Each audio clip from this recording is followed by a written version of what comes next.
شوہر کی بات اس کے دل میں شگاف ڈال چکی تھی۔ وہ رات کے وقت پیدل تنہا بیابان میں چلتی رہی۔ جب بھی ممدو سے لڑائی ہوتی تو وہ یوں ہی روپ ڈالنے کو اسے کہتی، لیکن آج واقعی میرن نے وہی کرنے کی ٹھان لی جو وہ کہا کرتی تھی۔ آج سچ مچ ممدو کی شکایت کرنے خواجہ سرور کی بستی کی طرف چل دی، وہ بھی رات کے وقت۔ جانے اتنی جرت اس میں کہاں سے آ گئی تھی، جبکہ ایک تو اس نے سوچا بھی نہ تھا کہ جس دھمکی سے وہ ممدو کو محض دھمکاتی ہے اس کو پورا کر کے بھی دکھا سکتی ہے۔ کھیت کھلیان اور سنسان میدان پار کرنے کے بعد بلاخر اذان سے ذرا پہلے وہ خواجہ سرور کی بستی میں پہنچ گئی۔ سرور چارپائی ڈالے اپنے ڈیرے پر سو رہا تھا۔ ذرا دیر کو تو وہ اس کا چہرہ تکتی رہی۔ میرن کو اپنے حسن پر اتنا تو اعتماد تھا کہ وہ کسی مرد سے ٹکرائی نہیں جا سکتی۔ تھوڑی دیر مبہوت کھٹکھڑی رہنے کے بعد بلاخر اس نے آگے بڑھ کر سوتے ہوئے سرور کا کندھا ہلایا۔ وہ ہڑبڑا کر اٹھ بیٹھا۔ چاندنی کی روشنی میں نہائی ایک حسین و جمیل عورت اس کے سامنے کھڑی تھی۔ کچھ ساعتیں اس کو سمجھنے میں لگی۔ جب ہوش درست ہوا تو پوچھا، تو کون ہے؟ اس وقت یہاں کیوں آئی ہے اور کیا چاہتی ہے؟ میں میرن ہوں، دریا پار سے تمہارے پاس فریاد لے کر آئی ہوں۔ کس کے بارے میں فریاد لائی ہے؟ اس وقت مدد کے بارے میں۔ وہ مجھے ڈانٹ ڈپٹ سے ہراساں کرتا ہے، کبھی تو مارتا بھی ہے اور میری بالکل عزت نہیں کرتا۔ سرکار آپ ہی بتاؤ کہ کیا کوئی انسان عزت کے بغیر بھی رہ سکتا ہے؟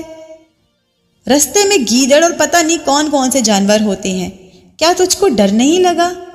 ڈر؟ اگر لگن سچی ہو تو کسی شے سے ڈر نہیں لگتا، لیکن مجھے تو رستے میں ایسا کوئی جانور ملا ہی نہیں جس سے مجھے ڈر لگتا۔ وہاں سوائے خاموشی اور سنسان راستے کے اور کچھ تھا ہی نہیں۔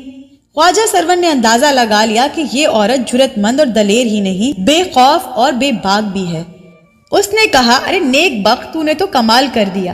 ٹھیک ہے، صبح ہونے کو ہے، تو ادھر سامنے کمرے میں کچھ دیر آرام کر لے، تھوڑی دیر میں یہاں اور لوگ بھی آ جائیں گے، وہ تیرے ناشتے پانی کا انتظام کر دیں گے۔ اس کے بعد میں تجھ کو گھر بھیج دوں گا اور وہاں ہی تیری فریاد سنوں گا۔ میرن کمرے میں چلی گئی جہاں چارپائی پڑی تھی۔ پانی ایک گلاس اور کچھ فروٹ بھی رکھے تھے۔ میرن نے پانی پیا اور چارپائی پر لیٹ گئی۔ وہ اس قدر تھکی ہوئی تھی کہ اس کو لیٹتے ہی نیند آ گئی۔ نماز کے وقت خواجہ سرور نے وضو کیا اور قریبی مسجد چلا گیا۔ وہاں سے ڈیرے پر لوٹ آنے کی بجائے گھر چلا گیا۔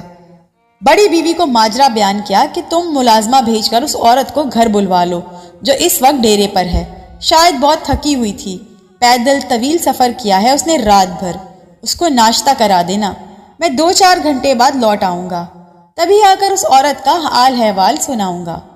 یہ ہدایت دے کر خواجہ سرور روانہ ہو گیا۔ واپس آیا تو دوپہر کے 12 بج رہے تھے۔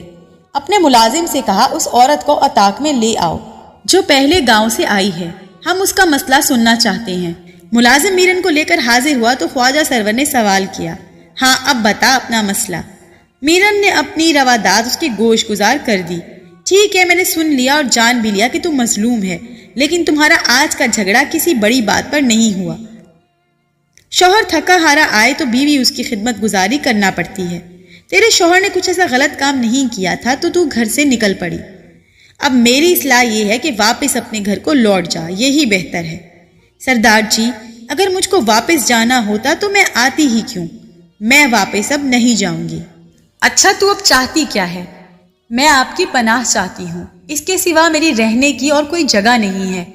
اگر آپ نے مجھ کو پناہ نہ دی تو مجھ کو دریا میں پھینک دیں یا جنگلی جانوروں کے آگے ڈال دیں، لیکن جدھر سے نکلی ہوں ادھر مڑ کر نہ دیکھوں گی۔ عورت کے مضبوط لہجے سے اس کے عزم کا اظہار ہوتا تھا۔ سرور کی جہاں دیدہ نظروں نے پہچان لیا کہ میرن کوئی معمولی عورت نہیں ہے۔ اگر اس کو بیاس کر کے واپس کیا گیا تو یہ گھر نہ جائے گی بلکہ دریا میں چھلانگ لگا دے گی۔ کچھ دیر سوچنے کے بعد اس نے کہا، اچھا ٹھیک ہے، تو تیار رہ، میں تجھے کسی محفوظ مقام پر پہنچاتا ہوں۔ اس نے درخت کے تنے سے بندھا ہوا گھوڑا کھولا، اپنے ساتھ میرن کو بڑھایا اور اپنے ایک ذمہ دار دوست کے ساتھ روانہ ہو گیا۔ اس دوست کا نام کالے خان تھا۔ میرن کو کالے خان کے حوالے کر کے خواجہ سرور نے کہا کہ یہ میری امانت ہے، اس کی حفاظت تیرا فرض ہے۔ میں ابھی واپس جا رہا ہوں، چند دنوں میں لوٹ کر آؤں گا اور اس کو لے جاؤں گا۔ کالے خان نے میرن کو اپنی بیوی کے پاس پہنچا دیا اور کہا، یہ میرے دوست کی امانت ہے، اس کا خیال رکھنا۔ کالے خان نے میرن کو اپنی بیوی کے پاس پہنچا دیا اور کہا یہ میرے دوست کی امانت ہے، اس کا خیال رکھنا۔ کالے خان کی بیوی جو کافی تیز عورت تھی وہ بھانپ گئی کہ معاملہ سادہ نہیں ہے۔ میرن بہت خوبصورت تھی۔ کالے خان کی بیوی نے اس سے 2-4 میٹھی باتیں کی اور ماجرا پوچھا تو اس نے منوان ساری کہانی سنا دی۔ میزبان خاتون کے دل میں خیال آیا کہ خواجہ سرور ایک وجیہ اور خوبرو جوان ہے، یقیناً اس نے اس عورت کو نہیں ورغلایا بلکہ یہ خود اس کے پیچھے بھاگ کر آئی ہے۔ اس کے دل میں یہ خیال بھی آیا کہ اس کی آڑ میں کہیں اس کا شوہر بھی یہ کھیل نہ کھیل رہا ہو۔ یہ خیال آتے ہی عورت کی روایتی چلن نے اس کا انگ انگ جلانا شروع کر دیا۔ 100 تن پہلے تھی اور یہ دوسری نہ جانے کتنی مدت کے لیے آئی تھی۔ وہ ان سوچوں میں گم تھی کہ اس کا بھائی ایاز خان آ گیا۔ اس نے جو اتنی حسین اور نوخیزہ لڑکی کو دیکھا تو اس کی رال ٹپک پڑی۔ کون ہے یہ؟ اس نے بہن کو کریدا اور اپنی پسند سے بھی آگاہ کر دیا کہ اگر غیر شادی شدہ ہے تو میرے ساتھ اس کی شادی کرا دے۔ بہن تو پہلے ہی خوف اور بدگمانی کے سمندر میں ڈبکیاں لگا رہی تھی۔ بھائی کی اس فرمائش پر کھل اٹھی، بولی ذرا حالات معلوم کر لوں تو تیرے حوالے کرتی ہوں، تھوڑا صبر سے کام لے۔ بیوی نے کالے خان سے میرن کے بارے میں جاننے کی کوشش کی، لیکن اس نے صرف اتنا بتایا کہ میرے دوست کی امانت ہے، مجھے نہیں معلوم کب وہ آ کر اس کو لے جائے، فی الحال تو میرن کو یہیں رہنا ہے۔ جب 4 ماہ تک خواجہ سرور نہ آیا تو میرن بے قرار ہو گئی۔ ادھر کالے خان کی بیوی کو بھی خطرہ محسوس ہونے لگا کہ کہیں کالے خان اس سے شادی نہ کر لے۔ اس بیوی نے اپنے خدشات کا بھائی سے ذکر کیا۔ اس نے اور جلتی پر تیل کا کام کیا اور 2-4 باتیں جھوٹی سچی گڑ کر اس کو خوب ڈرایا۔ عورت کچے کانوں کی تھی، ڈر گئی، سوچا کہ میرا بھائی سچ کہتا ہے۔ اس نے بھائی سے کہا اگر یہ تم کو پسند ہے اور تم شادی کرنا چاہتے ہو تو بے شک اس کو لے جاؤ، مگر اس کے لیے اسے راضی کرنا تمہارا کام ہے۔ یہ تم مجھ پر چھوڑ دو، میں خود میرن کو راضی کر لوں گا۔ دیکھ لینا یہ خوشی خوشی پیچھے چلتی جائے گی، تم پر کوئی آنچ نہ آئے گی، بے فکر ہو جاؤ۔ کالے خان مقدمے کی پیشی کے سلسلے میں شہر گیا ہوا تھا۔ موقع مناسب دیکھ کر ایاز خان نے میرن سے کہا بی بی ابھی نوکر نے تمہارے لیے پیغام دیا ہے کہ خواجہ سرور نے تم کو 7 والی بستی میں بلایا ہے جہاں وہ تم سے نکاح کرے گا۔ اسی بستی میں اس کی جگری دوست مشتاق کا ڈیرا ہے، اس نے بھی نکاح کا انتظام کیا ہے۔ خواجہ خود ادھر نہیں آ سکتا، اگر تم کو اس کے ساتھ نکاح منظور ہے تو کالے خان یا اس کے گھر والے تم کو پہنچانے کا انتظام کر دیں گے۔ میرن کا تو سار اور جود اس خوشخبری کے سننے کا منتظر تھا۔ اس نے کہا ہاں مجھے منظور ہے، مگر کب جانا ہے اور کس کے ساتھ جانا ہے یہ تم آپا سے پوچھ لو، میں تو فارغ نہیں ہوں، کل ضروری کام سے شہر جا رہا ہوں۔ شال باز ایاز خان نے بیزاری سے جواب دیا۔ کالے خان کی بیوی بولی کہ کالے خان تو آیا نہیں ہے، میں ایاز خان کے ساتھ تمہارے جانے کا بندوبست کر دیتی ہوں، اور کوئی قابل اعتبار بندہ نہیں ہے۔ ایاز خان کو بھی کل شہر چلے جانا ہے، لہٰذا آج رات وہ تمہیں بستی پہنچا سکتا ہے۔ ٹھیک ہے۔ میرن جو اتنے دنوں سے گھٹن کا شکار تھی جلدی کپڑے بدلے اور بال سوار کر تیار ہو گئی۔ کالے کی بیوی نے اس کو چاندی کے کچھ زیورات دیے اور کہا کہ نکاح ہونے جا رہا ہے، فی الحال تم یہ پہن لو، خواجہ نکاح کے بعد سونے کے زیورات تم کو خود پہنائے گا۔ اور ممدو کا کیا ہوگا؟ اس کے ساتھ میرا نکاح باقی ہے۔